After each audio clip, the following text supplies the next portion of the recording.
دوستوں ہمارے چینل پاک ویوز ٹی وی کو سبسکرائب فرمائیں، شیئر فرمائیں اور لائک فرمائیں، شکریہ۔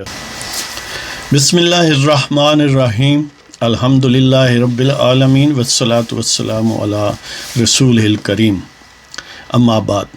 پاک ویوز ٹی وی محمد منشا آپ کی خدمت میں بس 2 اشعار لے کے آیا ہوں، 2 اشعار پر نظم کہہ لیں۔ اس کا عنوان ہے دور اندیشی جعفر صادق۔ یہ وہی جعفر صادق جس کے متعلق اقبال کہتا ہے کہ جعفر از بنگال صادق از دکن، ننگے دین ننگے ملت ننگے وطن۔ اقبال نے یہ 30s میں بات کی تھی، 1930s۔ اس سے تقریباً 1.5 صدی پہلے 1757 میں آپ کو پتہ ہے کہ میر جعفر جنگ پلاسی اور اس سے کچھ عرصہ بعد کم و بیش نصف صدی بعد یا 40 سال بعد 42 سال بعد سلطان آف میسور سلطان ٹیپو شہید، اس کا جرنیل یا صفدر اعظم یا کمانڈر ان چیف میر صادق۔ تو دونوں کا کردار ظاہر ملتا جلتا تھا۔ اقبال نے اس کردار کو کنڈیم کیا ہے، رائٹلی کنڈیم کیا، گویا وہ غداری کا استعارہ ہے۔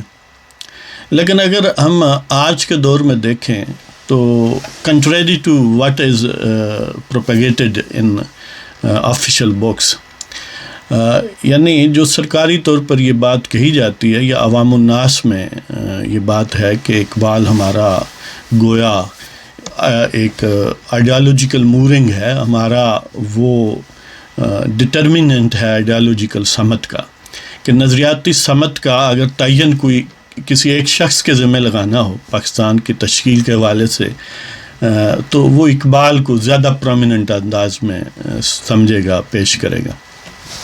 یہ بات ویسے یعنی ایتھاس کے حساب سے تو درست ہے جی، لیکن عملی طور پر پاکستان کی ریاست دراصل میر جعفر اور میر صادق کے نقش قدم پر چلتی ہے۔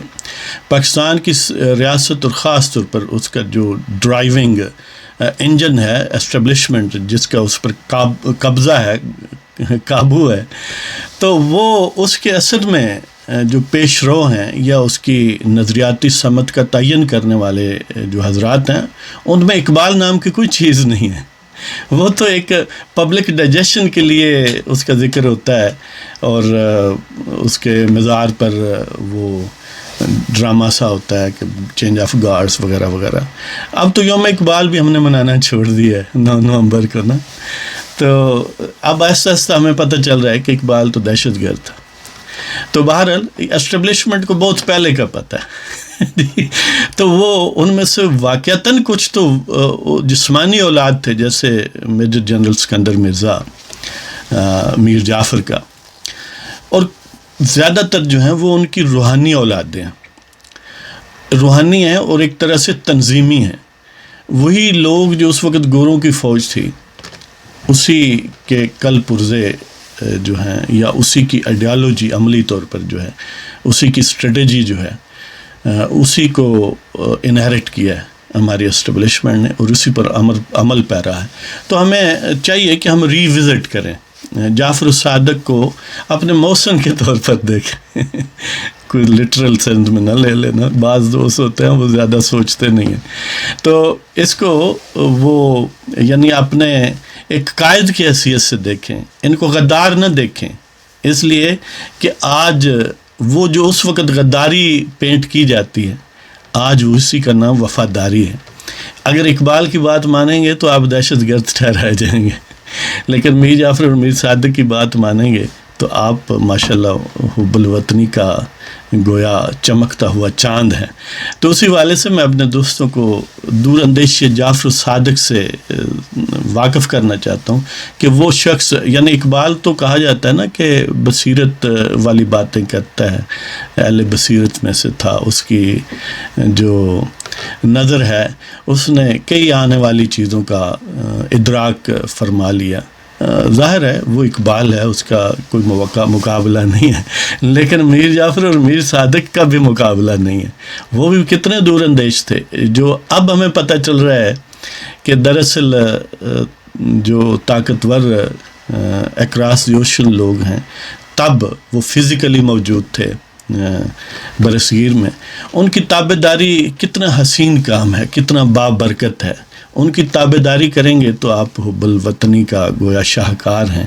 تو دور اندیشی جعفر و صادق، دور اندیشی جعفر و صادق کا گھائل ہوں میں، دور اندیشی جعفر و صادق کا گھائل ہوں میں، اب تو بس سچائی کی طرف مائل ہوں میں. دور اندیشی جعفر و صادق کا گھائل ہوں میں، اب تو بس سچائی کی طرف مائل ہوں میں. صدیوں پہلے پا گئے وہ راز حکیمانہ کے، صدیوں پہلے پا گئے وہ راز حکیمانہ کے، خوف و زر و سیم کا کتنا قائل ہوں میں. صدیوں پہلے پا گئے وہ راز حکیمانہ کے، خوف و زر و سیم کا کتنا قائل ہوں میں. دور اندیشی جعفر و صادق کا گھائل ہوں میں، دور اندیشی جعفر و صادق کا گھائل ہوں میں، اب تو بس سچائی کی طرف مائل ہوں میں. صدیوں پہلے پا گئے وہ راز حکیمانہ کے، خوف و زر و سیم کا کتنا قائل ہوں میں.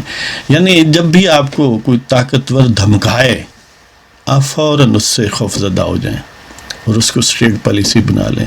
جو ہی کوئی ڈالر آپ کو دے، آپ فوراً بوٹ مانجنا شروع کر دیں اور اس عادت کو پورے ملک میں پھیلائیں.